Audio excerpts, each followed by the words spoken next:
All right, here we go. This is lesson 12-2, seating charts and test scores part 2. Here we are. So it's a follow-up of yesterday where we have the same exact data, so it may still be on your applet or your calculator.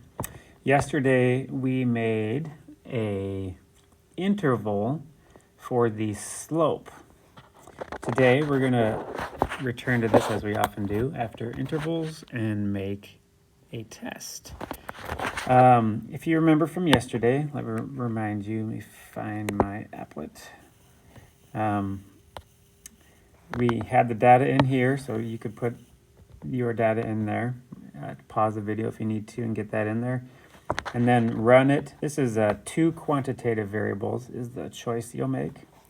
It'll create the scatter plot here for you. It'll create your residual plot. And then the bottom one, the flatter one, is simply a dot plot of the residuals. All the way down on the bottom, you can have your interval for slope. So that box right there at the bottom, the lower bound and upper bound. That's what we did yesterday. The first box on the notes is asking you what the equation was. Am I making that up or is that right? Yeah. Equation of the least squares regression line. So that is right there with the y hat. So it would be that I'm going to put score equals, because y is the score. And they have 98 point, let's just round this, 98.2 minus 5.6 times your rho. Okay, just rounding those values, okay? The slope is negative 5.6, all right? I'm just grabbing that right from here, okay? So the question says, does the data provide convincing evidence that sitting farther from the front of the room decreases test scores for students like this? So this is asking us to run a test, not just find an interval, okay? So here we go. The parameter we're looking for is this like big cursive B, okay? Which is the true slope of the population.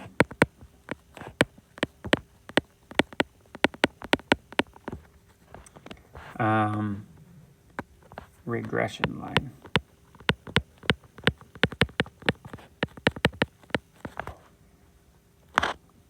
With rho x and score y. Okay. Our statistic is b, lowercase b from the calculator, equals negative 5.6. Our significance level that we're going to do is 0.05. Our hypothesis is somewhat like chapter 11. Our null is that there is no association or that the slope is 0. So no linear relationship. Of course, you should put context, between rho and score. And then the alternative, A, is that there is.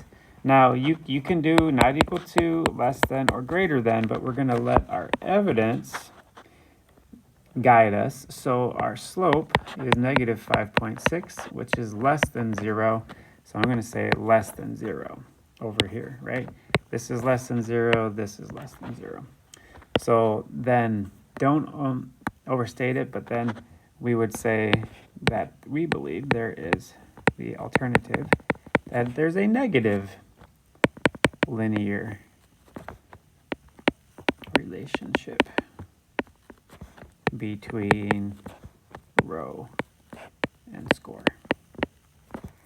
Okay, this is the symbol we start using for slope, this capital B for parameter of slope.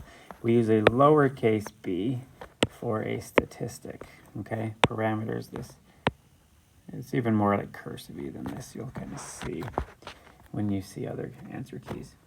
All right, the name of the procedure today is a t-test for slope.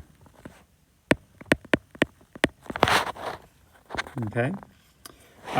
Checking the conditions. Let me remind you there's an acronym, LINER.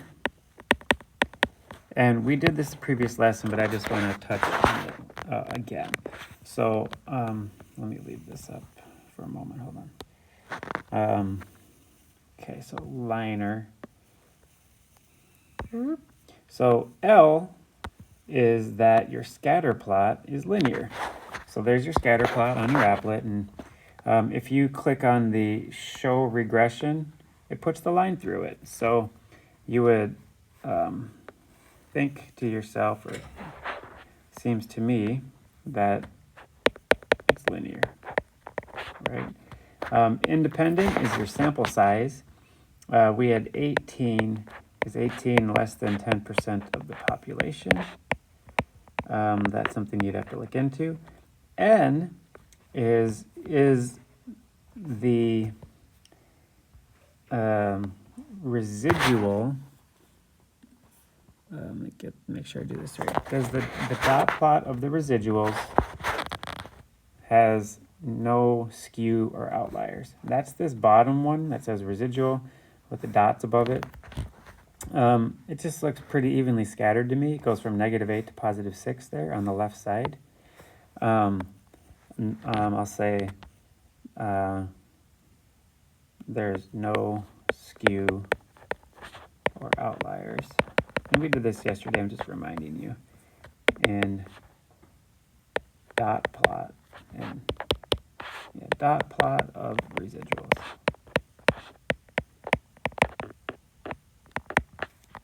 Okay. E is the one above it. You're looking at the residual plot. That's the one that has the line through the middle, the horizontal line through the middle. You want there to be equal scatter. You do not want a Christmas tree, like a V, or I guess a less than or a greater than symbol through that. Like, you don't want, here's your plot. What you're looking for is, here's your line through the middle. You do not want to see these over here are wide, and then as you move this way, it's kind of like a V. You don't want to see that. But there isn't one, so we're good. So there is no pattern, which means there is equal variance here, which is good. And then is it random? Check. We're good. So that's just a quick refresher on those. By the way, on your calculator, you're like, well, great. Sorry, I'm all over the place here. On the TI-84,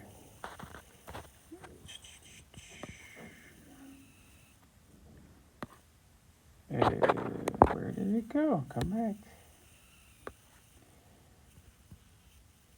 Oh my goodness. Am I on a different chart there? There we go. On your calculator, you do have to take your time, put your data in here, pause the video, put it all in there, take your time. But it can do everything I just showed you on the applet.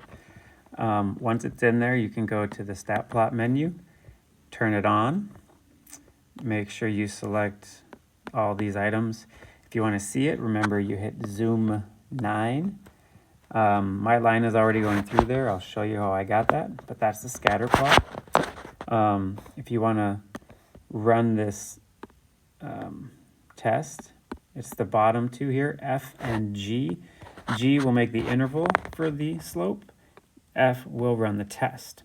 If you run either one, let me run the interval from yesterday. You put list 1 there and list 2 where the data is. You put your 90% or 95. Yesterday we did 90.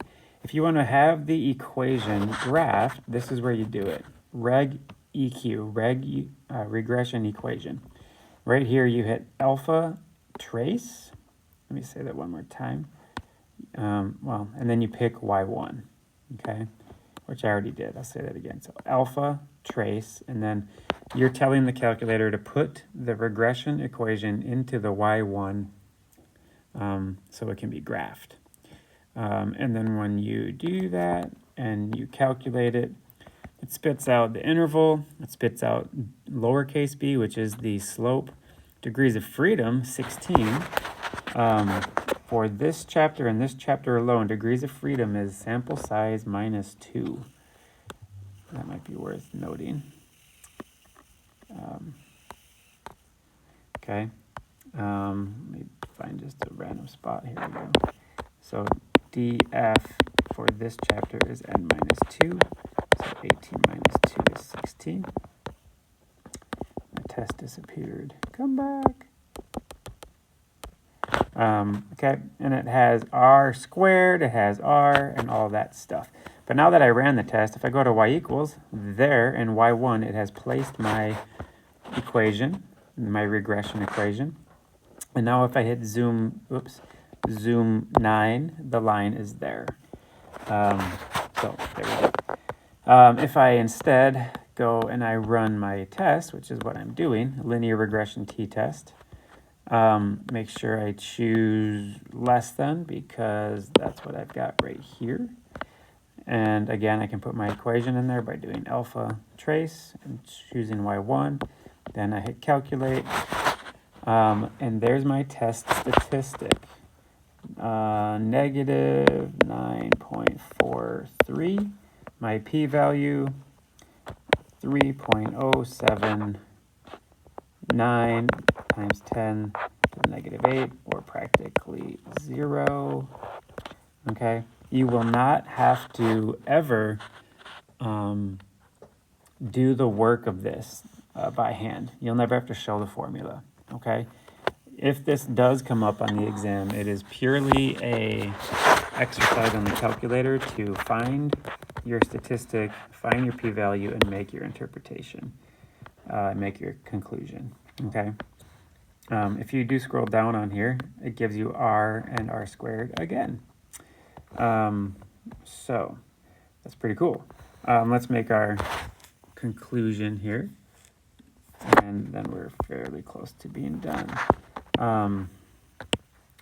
So let's make a conclusion. With p less than alpha, because it's 0, we will reject the null. Okay. This is always when we say this phrase, there is convincing evidence of HA. And then say HA in context. HA says there's a negative linear relationship between row and score. You can say that, or you can fluff it up a little bit. You can say there's evidence that sitting farther from the teacher does what? Farther from the front of the room, I should say. Farther from the front of the class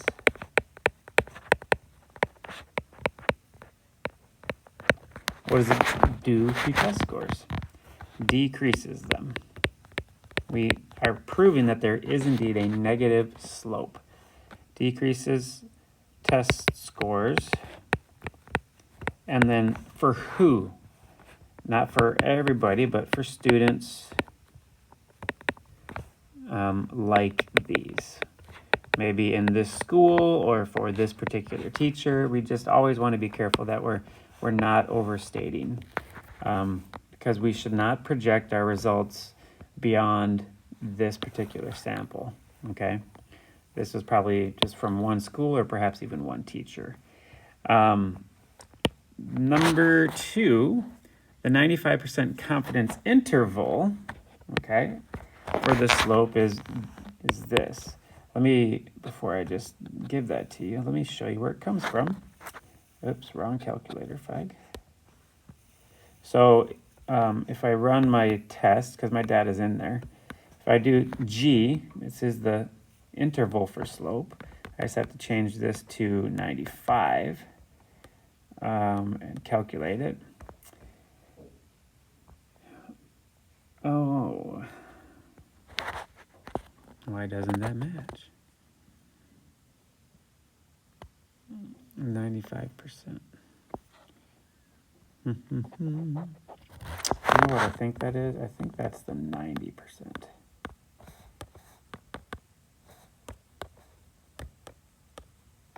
Yeah, okay. So that's the 90. Which one do I want? Yeah, I want 90. So I'm just, oops, sorry about typo there. I'll fix this for your notes so you won't have as much issue. So that is the interval right there, negative 6.58 to negative 4.25.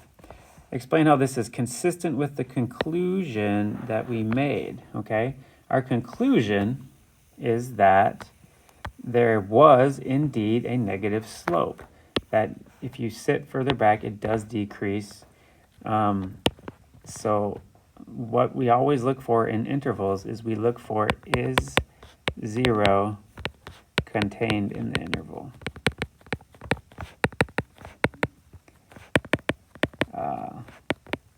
And the answer is no. The entire interval is negative.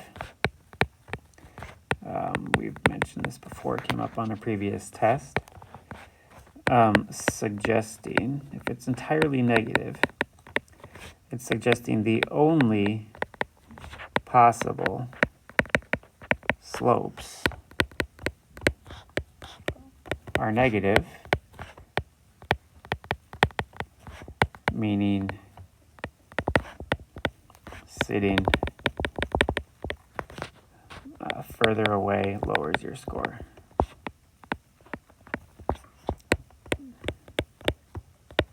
Decreases a student's score. You always look for 0 in the interval. So, right, if it's entirely negative, it will decrease a student's score. Here's your quick notes. Note that on your alternatives, it's either less than, greater than, or not equal. Let the data guide you. It's either a negative, a positive, or that there's some linear relationship, positive or negative, but you're not exactly sure until you run the test. We're going to always use the applet or the TI-84. You don't have to show work. You might want to add degrees of freedom is n-2 for this particular test. All right, everybody.